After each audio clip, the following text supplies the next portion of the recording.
Varnashram, God's social system for humanity.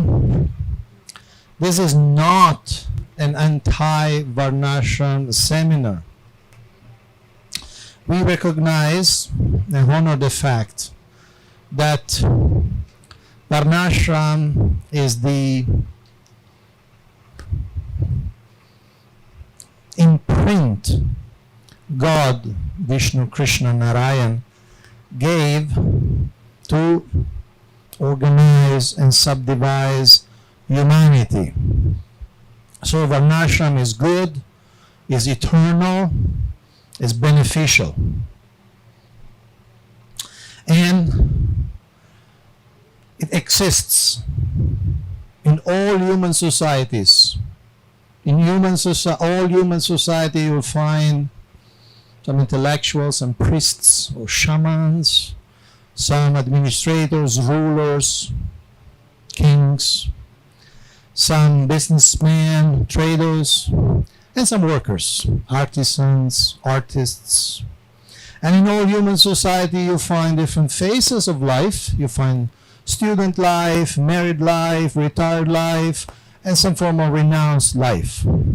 Of course, the difference with Daiva Varnashram, the divine Varnashram, is that Krishna, Vishnu, is in the center. And everyone cultivates their relation with him. Krishna says in Bhagavad Gita, Chatur Varnya Maya Shrishtam Guna Karma Vibhagasaha.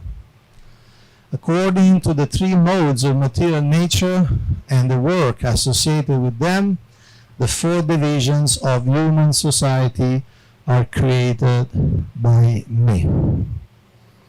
So Varnashram is a creation of Krishna to help us, conditioned souls. At least I'm talking for myself.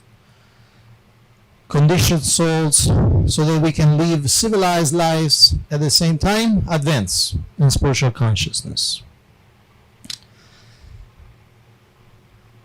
This concept that Varnashram comes from God, it comes throughout the Bhagavatam, it comes in many Vedic scriptures such as the ones will be quoted. Brahmano Mukamasid Bahura Janyaha Krataha Urutad Asyayad Vaishyaha Bhadbhyam Shudro Ajayataha. The Brahmana appeared as his face, the king as his arms, the Vaishya as his thighs, and the Shudra was born from his feet. So from the universal form, the Varnashram, the Varnas, manifest. And this is repeated in many Vedic texts. It's a standard shloka, it's a standard verse. So why this title? Because Varnashram, as all precious and powerful things, can be misused, can be misunderstood, and can be misapplied. And we'll explore a few ways, we only have 1 hour, a few ways of how Varnashram can be misapplied and mess up our life individually, collectively, as an institution, and as the whole human society. Of course, the caste system. How many of you are from India here? Okay, so you're from India. The caste system, it's a very evident illustration of that. When Varnashram is understood as a rigid system based on birth and the privileges connected with birth, and there is pain for everyone involved. So, for instance, guru-disciple relation, which was on the core principle, core values of Varnashram, it's pure, beneficial, necessary, but when the guru is not qualified, the guru is compared to Putana Rakshasi. Srila Bhaktivinoda Thakur says in the list of obstacles of devotional service, he says that the false guru is represented by Putana, because it's the first and major obstacle of spiritual life. So guru-disciple is great as necessary, but if the guru is not good, the disciple and the guru can go to hell. So the old system, as any social system, is based on interdependence. What I wish as presenter is that if you have to walk away from the seminar remembering only one thing, only one word, I would like this to be the word interdependence. I would love if some friend asks you, what was the seminar about? It was about interdependence.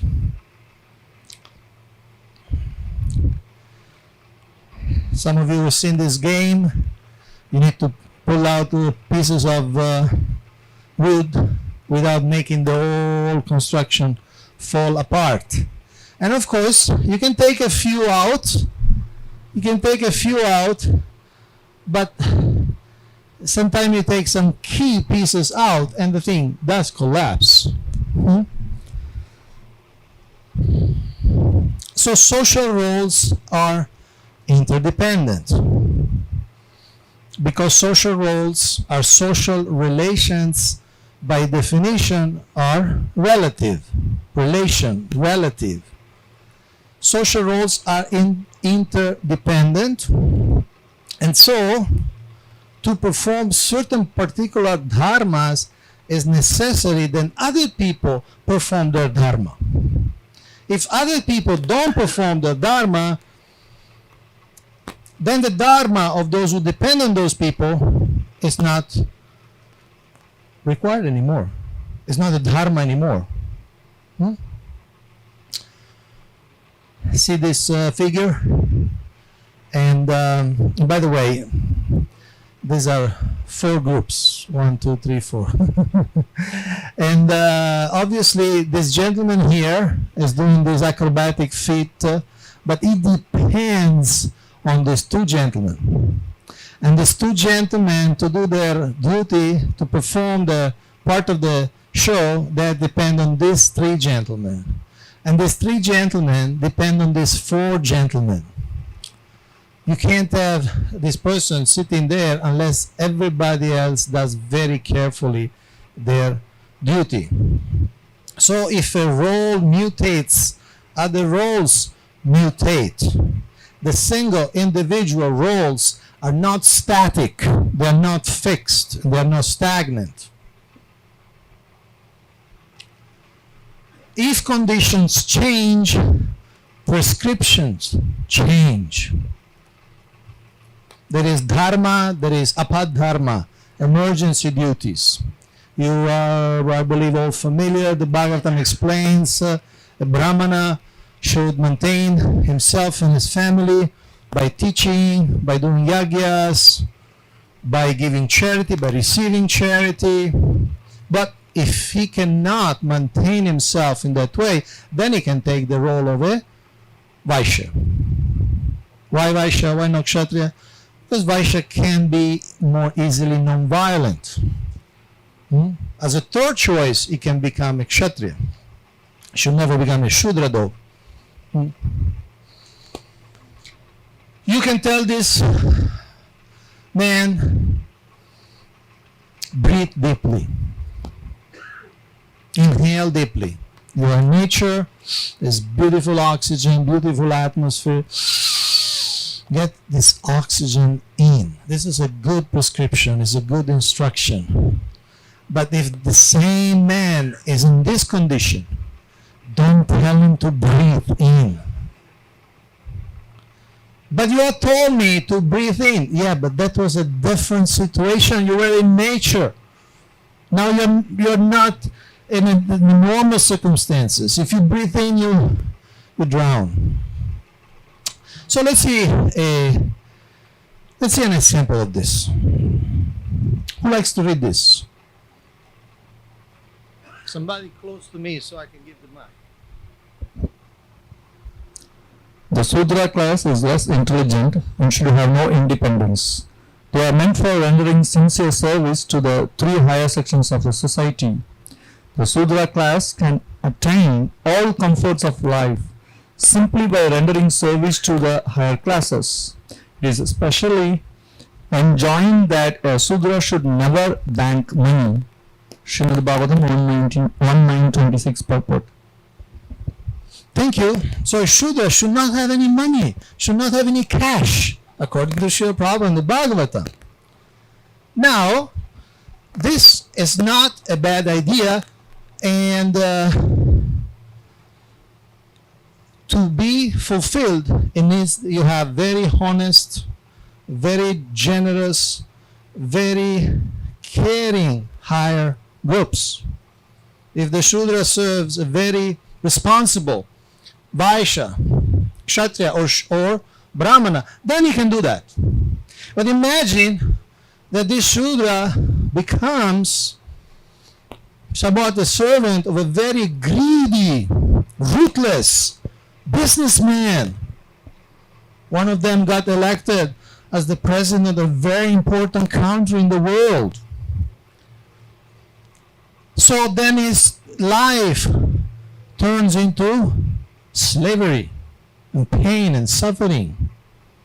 So the norms remains, but only if the conditions allow for the norm to be applied. Is it clear? Okay. Let's see another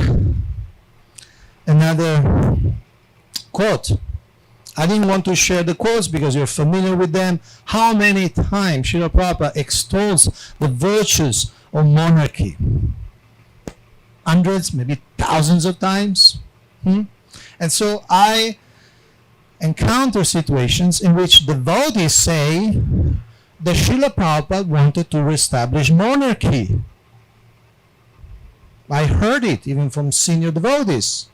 Now, I don't believe Srila Prabhupada tried to reestablish monarchy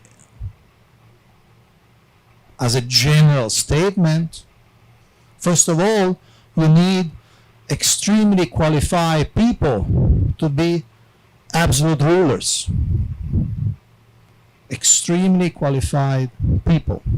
Second, it would take a huge effort of political and geopolitical maneuvering to get monarchy back. And so, and Srila Prabhupada did not believe in monarchy. As you can see here, monarchy is out of date now. He also explained in the books why it's out of date, because kings started believing that the kingdom belongs to them. They didn't see themselves anymore as instruments of the Lord. So monarchy is out of date. And then, what are you left with? How many of you heard the expression demon crazy? Demon crazy. Describing democracy. Democracy, demon crazy. We all heard it many times and we keep hearing. But Srila Prabhupada also praised sometimes democracy. Who likes to read this?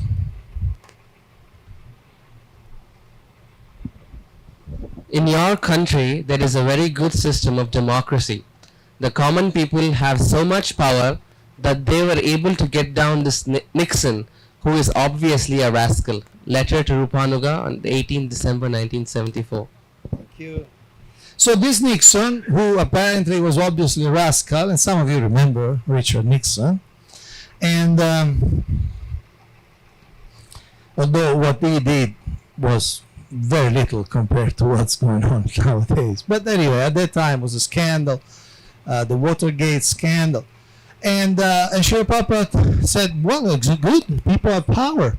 They see something not working seriously, and they have the power to remove the executive leader. So very good system of democracy. He also said, because you have this good system of democracy, eventually, if you make enough people Krishna conscious, then you can be able to capture the government. People vote. At one point, they may vote for a devotee. They may vote for all parliament of devotees. Okay? So, personally, I believe democracy is a horrible political system, but I also believe that it's the best political system we have. It's a horrible because you have people completely unqualified who elect their leaders, elect their rulers. Winston Churchill once said, the best argument against democracy is a 5-minute conversation with the man in the street. You speak for 5 minutes with a man in the street, you understand this person doesn't understand anything about economics, politics, geopolitics, foreign affairs. He doesn't understand anything. And this is the person who elects the rulers. But at the same time, it may be the best thing we have.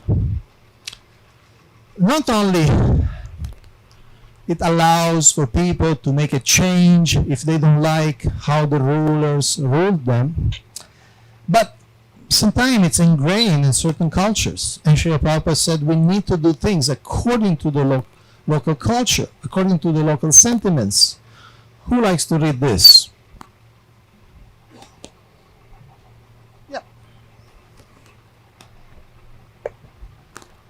Their countrymen are more or less independent-spirited and lovers of democracy, so everything should be done very carefully so that their sentiments may not be hurt. According to Sanskrit moral principles, everything has to be acted, taking consideration of the place, audience, and time. Sanskrit moral principles. He's talking about Niti Shastra. According to Niti Shastra, everything has to be done according to the circumstances. You cannot forcibly impose something which is incompatible with the place, audience, and time. It won't work. It may work in our imagination, but it may not work in practice.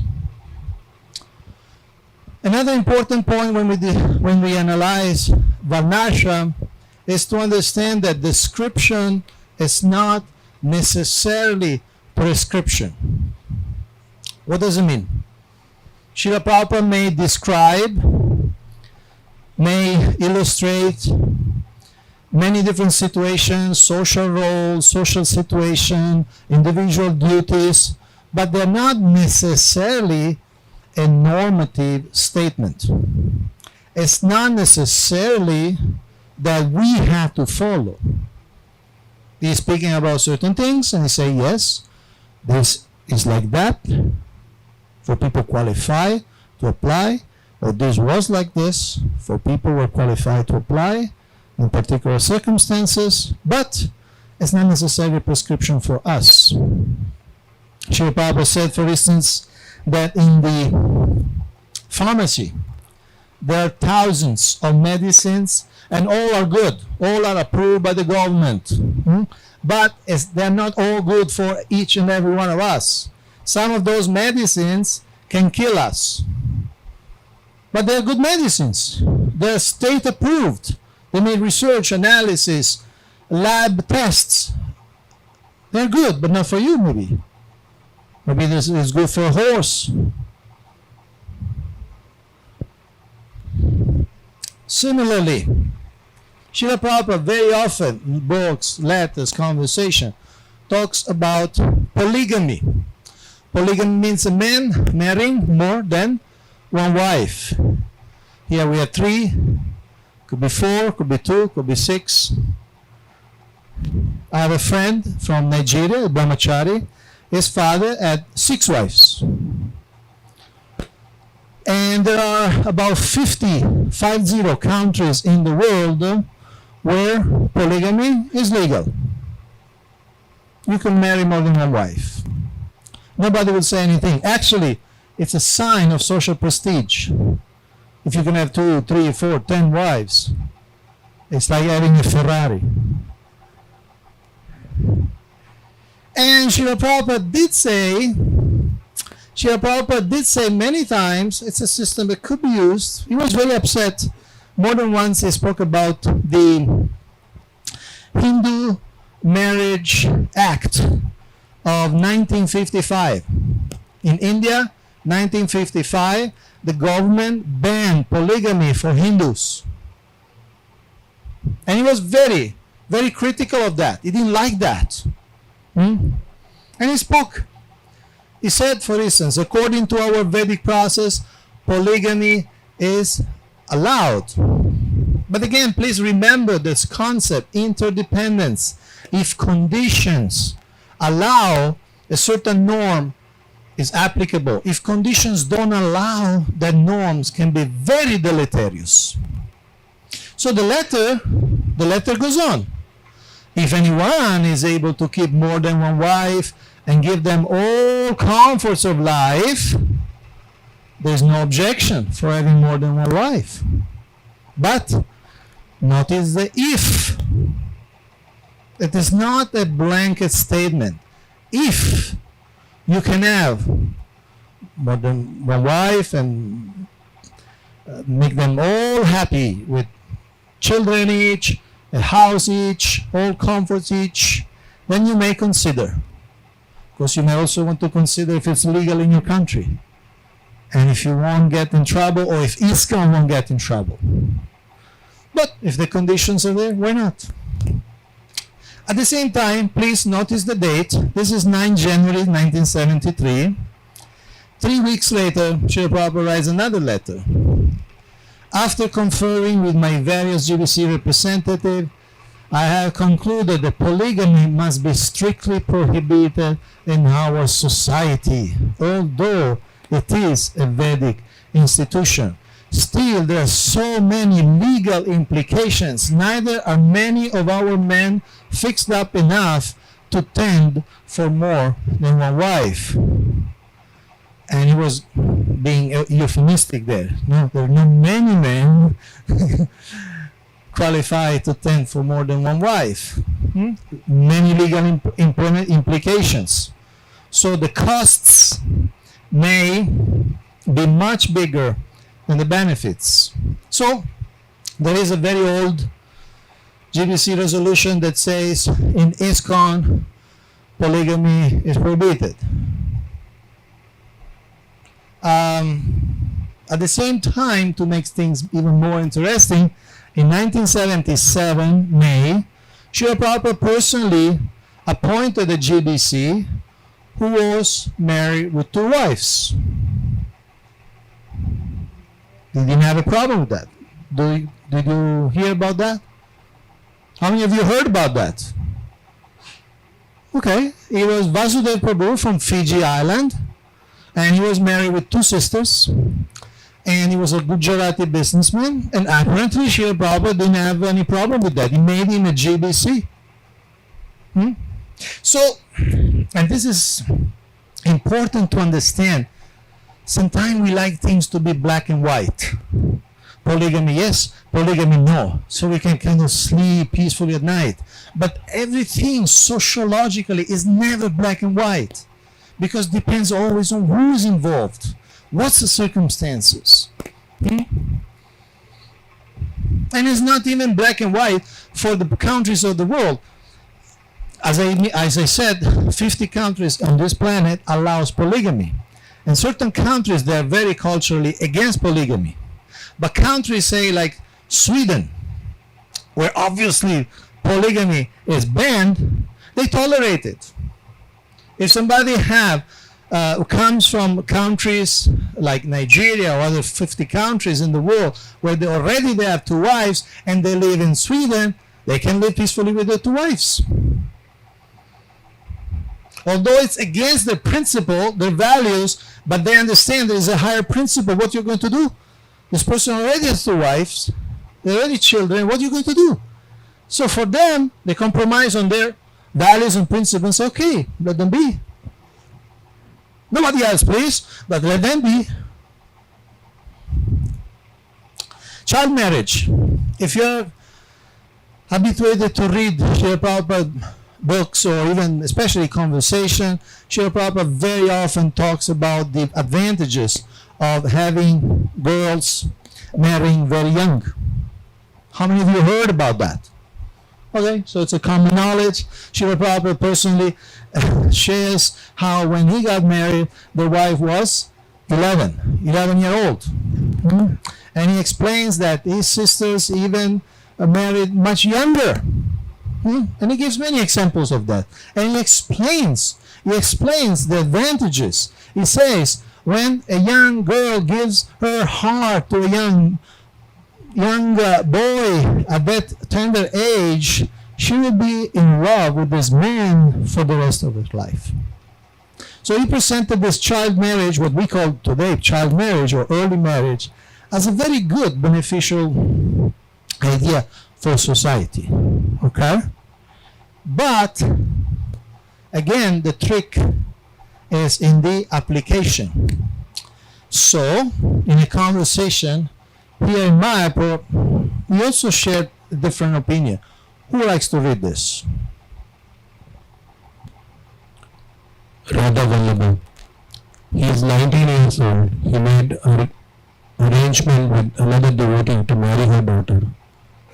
At a later date, she is only 12, so I have told him not to do anything until I spoke to you, Prabhupada. There is no objection. 19-year-old boy and 12 years girl, it is very good combination. But the culture is so bad that after few days they will separate.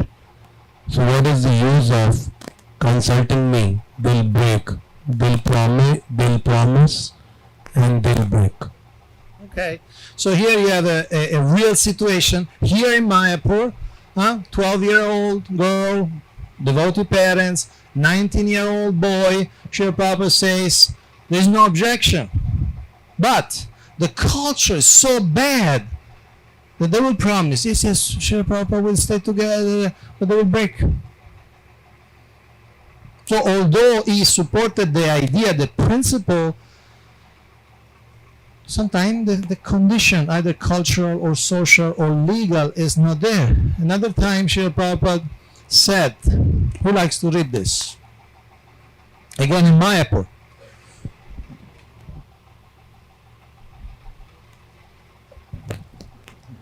Prabhupada, the girl was married. You cannot refuse it. It is incumbent. You must do it. Krishna. So many of her, the girls in our society, they have reached that age, but they are not getting married. Prabhupada. No, your society is different. Now it is here also. Krishna. I mean in ISKCON, in our society. Prabhupada. No, ISKCON is not going to be social reformer. Morning Work, Mayapur, 9th February 1976. So, here you have a conversation with one of the top leaders, of course, in the society. And it's a very interesting conversation. If you're interested in this topic, you should go and read it, because there's many exchanges before, there's many exchanges later. So here Srila Prabhupada does say ISKCON is not going to be social reformer. Later he says, oh, if we could help with ideas of varna-ashrama, we could help society. But he also said that certain things is not trying to push certain things. The fact that it was his experience in the Calcutta of early 20th century, he did not expect that to be the experience of everyone, everywhere in the world for the next 10,000 years. For instance, in Boston, 69, he was saying, still in India, in villages, oh, they must get their daughters married before 15 years. Otherwise, it would be social scandal. The father is responsible for that, of course. Responsible for that. Of course, we cannot introduce that system in your country. It is not possible. You know very well, Srila Prabhupada was not someone who used the word impossible or not possible very often. Correct? But here he says not possible. So this is a description. It's a description, okay, in India, in the villages, they had to get the girl married by 15, but it's not our mission to introduce it in the United States of America. And even if you have a situation where, okay, say you have a 15-year-old girl, an 18-year-old boy, and they're a very good match, and the conditions are favorable, we may not choose to do it because it's illegal. It will give ISKCON a very bad name. So for a little benefit, it's just not worth. And by the way, just as a point of information, in India, the Prohibition of Child Marriage Act from 2006 says that a male less than 21 and a female less than 18 is considered child marriage. So it's illegal.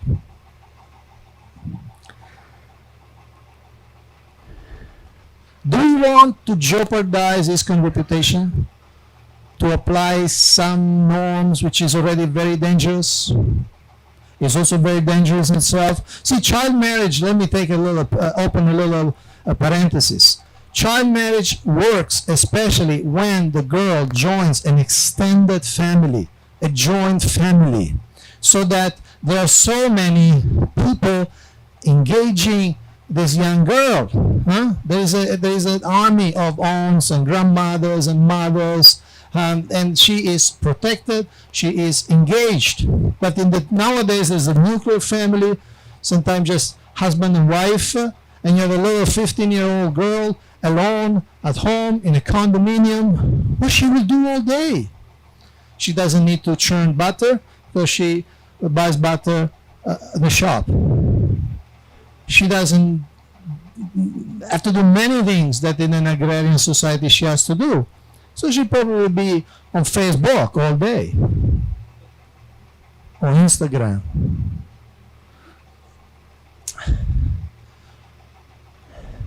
And Srila Prabhupada was flexible. Who wants to read this? Regarding marriage, generally the man should be older than the woman, but everything must be done with reference to time, place, and circumstance. And in your country, such a marriage is not uncommon. So if you think the match is good, then you marry them. Better to repent. Yes, from the culture Srila Prabhupada was coming from, it looks really strange to marry an elder lady. Although Srila Prabhupada also said that Gandhi himself was married with an elderly lady, elder than him. You know that? Kaustubha Gandhi. She was older than Gandhi. So he also said that. But he also said here, but in your country such a marriage is not uncommon. He gives the country culture as a reference. It's not Shastra. But in your country, it's okay. It's okay in your country. So if the match is good, marry them. And look at the flexibility of Srila Prabhupada. What is he doing here? So conducting a marriage ceremony which is not done by a sannyasi. This was probably never done in the 300 trillion years. But it was necessary. Nobody could do it, so he would do it for some time. For some time. It's not a rule that now our sannyasis start doing marriage ceremonies, but if need be, it can be done. Now, this is important, that this is the core of our presentation, if you wish. Vedic wives presuppose need Vedic husband. Once here in Mayapur, somebody came up with a big book and went up to Jayapataka Maharaj. And he said, Maharaj, we compiled all quotes on Stri Dharma. We compiled all the quotes on the duties of women. And this person was feeling happy, So Maharaj looked at the book, looked at the man and said, okay, do you also have a book containing all the duties of men? No, Maharaj, we only compile for women. But then you take this book and throw it in the Ganga. It takes two to tango. is not a Vedic expression, but it works.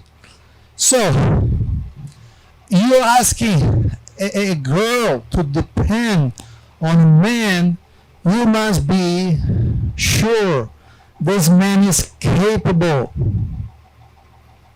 to maintain her economically, emotionally, socially.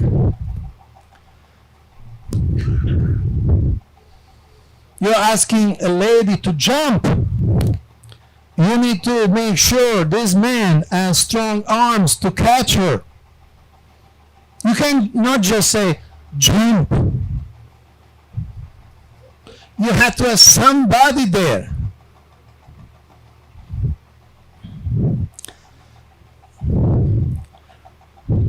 Imagine this is your daughter. Can you tell her, jump? Don't worry. You will be hard pressed to see that this man will catch her. You want to see what happens? It's in the next slide. You want to see what happens? Okay. Okay, he caught her. So this time it worked, but it's not automatic. It's not automatic. So, Manu Samhita. We hear very much, very often about what Manu Samhita says about the duties of women, right? Okay? So let's hear something the Manu Samhita says about the duty of men in relation with women. Okay? Who likes to read? You want to read?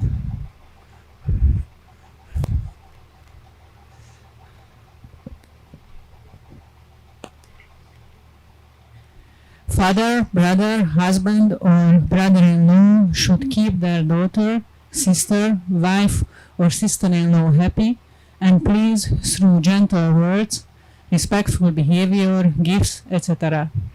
Those who desire prosperity should ensure that women in their family are always happy and do not face miseries.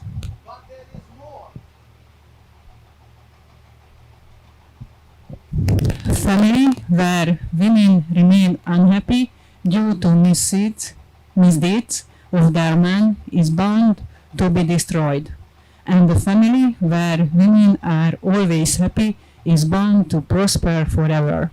But there is more. One desiring glory should ensure that he keeps women in the family by giving them respect and pleasing them with good ornaments, dresses, food. Women should always be reversed under all circumstances. So, good ornaments, not something cheap you buy nowadays for 100 rupees. But there is more. Women should be provided autonomy and leadership in managing in finances, maintaining hygiene, spiritual and religious activities, nutrition, and overall management of home. But there is more. A woman who is kept constrained in a home by noble men, husband, father, son, is still insecure. Thus, it is futile to restrict women. Security of women would come only through her own capabilities and mindset. But there is more. A woman can choose her own husband after attaining maturity.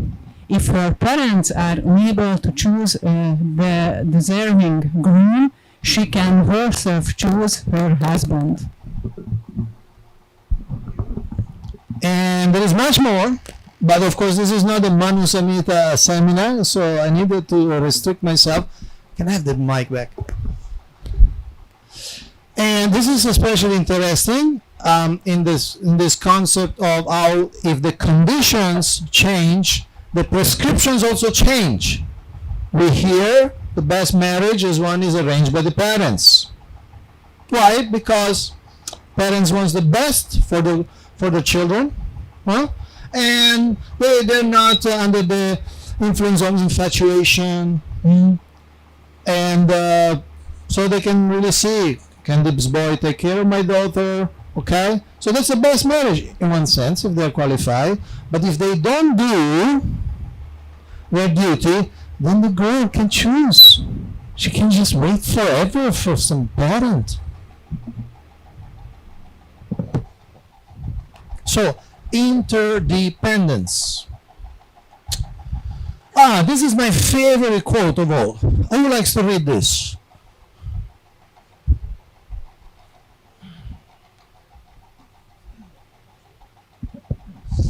Brahmananda. Actually, they are just feeling frustrated because it is a fact that woman has been exploited by the men. They feel so angry from the exploitation that they cannot accept that actually a man could protect them. Prabhupada, that is bad experience. But the ideal is different. Ideal is that man must be first class and he must be responsible to take care of the woman. And she should be given all protection, all necessities. That is the duty of man, to give protection, all comforts. And because there is no first-class man to take charge of the woman, they are declaring independence. That we also said that there is no first-class men. So, if there is first-class men, then whole question is solved. If there is first-class man, then whole question is solved. When the state or some authority say that children should go to school, whom are they instructing? Children or parents? Parents, right? Children should go to school. So when the Vedic literature say women should be protected, whom are they instructing? Women or men? Men. Women, as far as I know about women's psychology, I understand it's a very, very complex subject matter. But as far as I know about women's psychology, women will be very happy to be protected. But protection means also protecting their enthusiasm. It doesn't mean putting them like in a museum, you protect some very old piece. No, you put them in a glass case, you're very well protected. You lock her at home, very well protected. You protect her growth into the best person she can become. That's protection also. So, what happens? The sex drive is so strong in the living entities that the whole material world is running on sex attraction only. We know that. And sometimes when we try to advance in spiritual life, this attraction is perhaps the most intense obstacle, biggest obstacle. And sometimes, especially when we choose a path of renunciation, detachment, in brahmacharya or in sannyasa, then if we're not really detached internally, then we may develop a certain enmity, a certain bitterness towards the opposite gender. And this is explained by Srila Prabhupada. We want to smash the object of our attraction.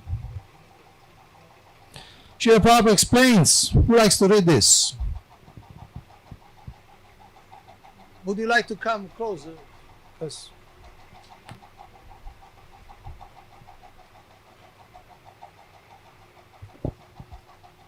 Sometimes in the neophyte stage of devotional service, in order to withstand the attack of Maya and remain strong under all conditions of temptation, young or inexperienced devotees will adopt an attitude against those things or persons possibly harmful, threatening to the tender devotional creeper.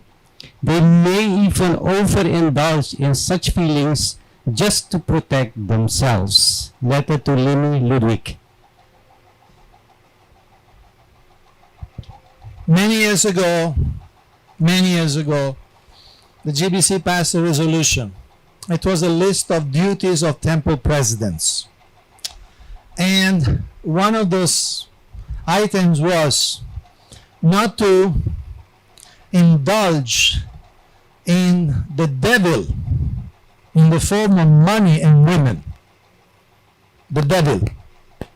Devil was quote unquote. So it's meaning it's not really literal. But money and women, they were considered the major obstacle. The devil.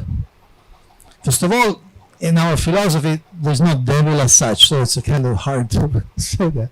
But a few years ago, somehow this thing came on the screen again, and the GBC felt, oops, we can't keep this thing.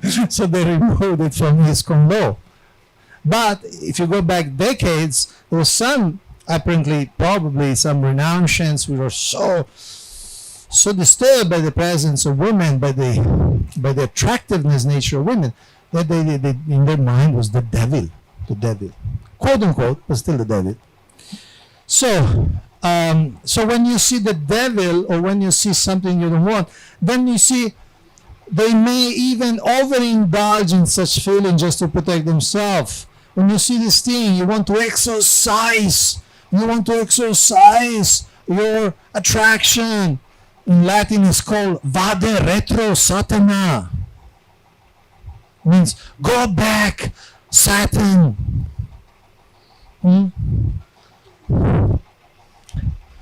But Srila Prabhupada, he wasn't disturbed by women. He wasn't disturbed by having women around him.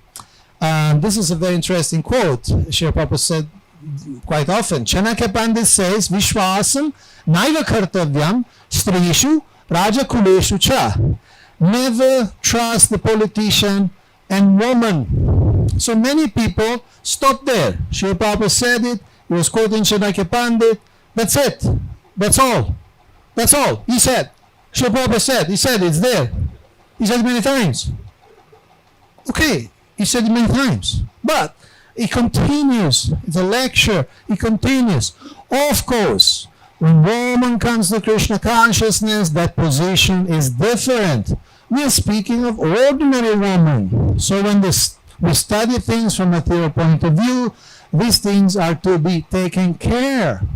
But when a man or woman becomes Krishna conscious, he or she takes care of herself or himself. So there is the second part.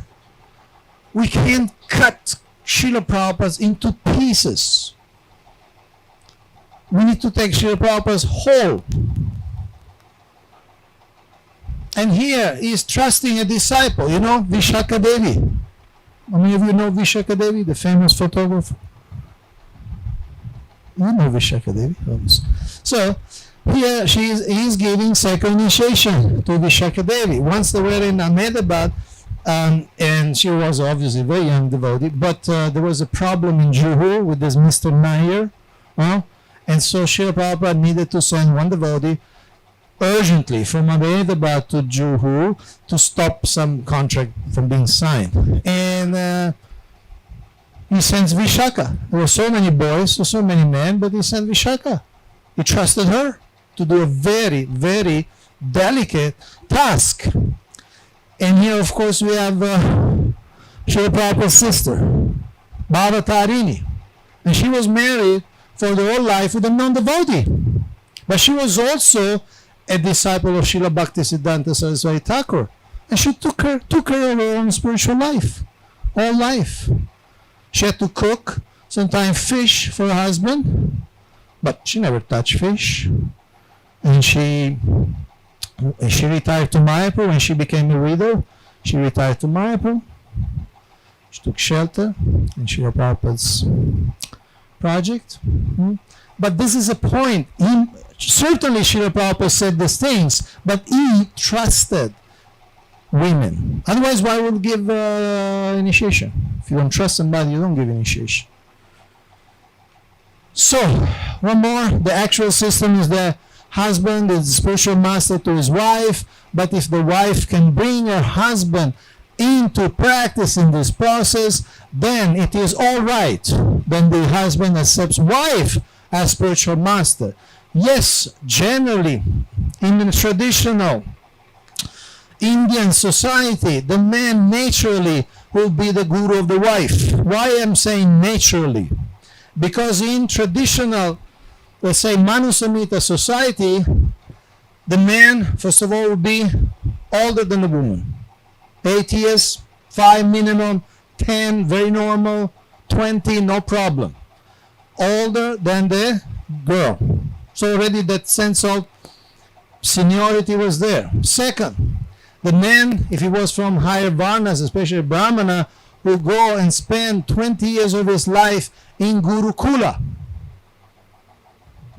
And the woman, the girl, will stay at home, learning the domestic arts, cooking, cleaning, obeying to elders, and so on. All the fine arts, homemaking, and taking care of all those household duties.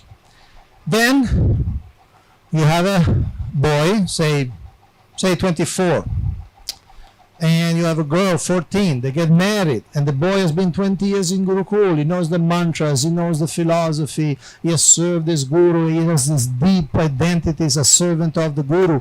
And this girl, young girl, comes, and obviously you will see him as his authority. Don't we see when we joined ISKCON, and there were people 10 years older than us, we felt a sense of submission, right? A sense of, these are my seniors, I have to obey. It's natural. But nowadays, right or wrong, even in India, women don't want to marry older men. I'm not saying older 60, 70-year-old men. Older, even 2 years older than themselves, they don't want. And very often we see in our ISKCON communities, Congregational Development Ministry, we do some work in premarital training. We see in our ISKCON communities that very often the woman earns more than the man. She's smarter, she has a better job, she brings home more money than the man. And so, to ask her a full submission to somebody who may be less qualified, same or even younger age, it would be very artificial. And plus, we see in the world everywhere, sometimes the woman is a devotee, the husband is not. How many of you seen that? So many times. Sometimes the husband remains a non-practicing devotee, and sometimes he becomes a devotee. So Srila Prabhupada simply says, yes, generally the husband is the guru, but if the woman is the devotee in the house, if the woman brings the husband to Krishna consciousness, then you have to accept her as guru.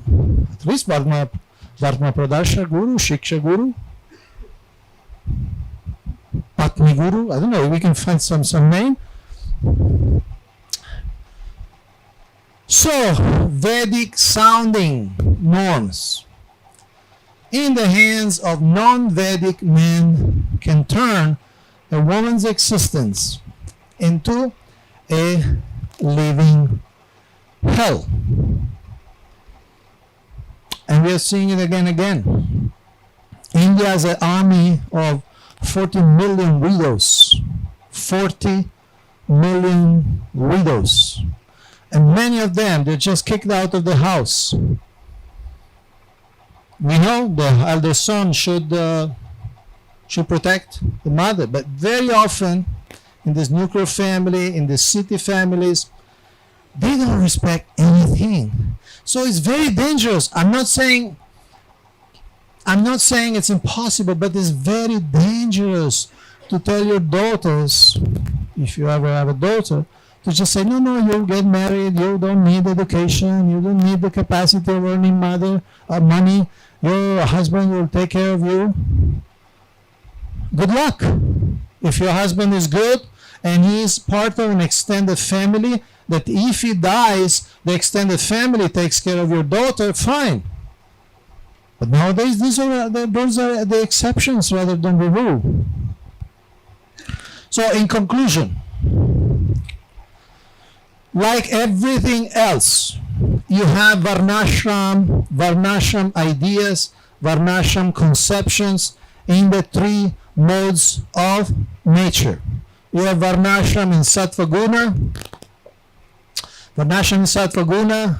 Sattva Guna means knowledge, awareness. What's the context? What's the situation? What are the conditions? What are the people involved? What are the respective qualifications? So Varnashram in Sattva Guna sees the situation and then takes whatever is useful from these norms to be applicable so that they can be beneficial. Then there is Varnashram in Rajaguna. Rajaguna means passion. And passion, knowledge and passion is very much based on the body. The body, passion, fire, a sense, I'm superior, you're inferior, hierarchy, stratification, all based on the body. And then there is also Varnashram in the mode of ignorance. Krishna says, knowledge in the mode of ignorance is taking one thing as if it was everything. Krishna Vat. Vat means like, Krishna means everything. So one takes one norm out of some book, out of some Manusamhita or some other Dharma Shastra from bygone ages, takes some passage, and he takes that as the beacon, as the main reference point for ISKCON in 2020. That's Varnashram in Tamil Nadu. But it's in the Shastra. Yes, it's in the Shastra, but not all Shastras are relevant. Not all Shastras are relevant.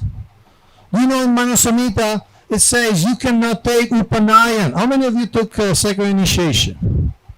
How many of you have a Brahmin thread? Of course, women don't, but how many of you have a Brahmin thread? How many of you got this Brahmin thread after you were 16? Okay, see, most of you in Manusamhita says you cannot get your Brahmin thread after you're 16. You're too old. You missed the train. But then why we give Brahmin? Because the point is to listen to the Acharya.